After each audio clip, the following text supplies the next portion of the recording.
প্রিয় দর্শক, আসসালামু আলাইকুম। দর্শক, আপনাদের প্রীতি ও শুভেচ্ছা জানিয়ে শুরু করছি আমাদের আজকের প্রতিবেদন। তো দর্শক, আজকে আমরা এক অসহায় সুন্দরী আপুর গল্প তুলে ধরব, যার নাম হচ্ছে সাইমা। সাইমার বাবার জুতার ব্যবসা ছিল, জুতার ফ্যাক্টরি ছিল, কিন্তু সেটা আগুন লেগে স্বপ্ন শেষ হয়ে যায়। তো শেষমেশ সাইমার বাবা ঋণগ্রস্ত হয়ে স্ট্রোক করে মারা যায়।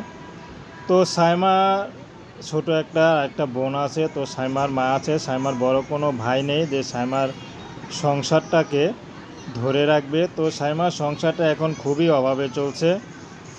তো সাইমার বিয়ের বয়স হয়েছে, বিয়ে শাদী করবে। তার বাবা বলেছিল যে জুতার এবার ব্যবসায় লাভ হলে তাহলে মেয়েটাকে বিয়ে দিবে, কিন্তু এর মধ্যেই সব কিছু এলোমেলো হয়ে যায়। তো এখন সাইমা ইউটিউবে এসেছে ভালো একটা জীবনসঙ্গীর আশায়। যদি কেউ তাকে ভালোবেসে আপন করে নিতে পারে, সে যে কাজেই করুক, যে বয়সের হোক, সাইমা বিয়ে শাদী করতে রাজি আছে। সাইমার ব্যক্তিগত কোনো পছন্দ নেই। সাইমা এখন চাচ্ছে যদি এখন কেউ তার পাশে দাঁড়ায়, সে মানুষটি যদি বিবাহিত হয় তারপরও কোনো আপত্তি নেই। সাইমার ব্যক্তিগত কোনো পছন্দ নেই। সাইমাকে পছন্দ করে যে বিয়ে করবে, সাইমা তাকে বিয়ে শাদী করতে রাজি আছে। তো সাইমা এখন ঋণ করে চলাফেরা করতেছে, যেটা এখন আর সম্ভব না।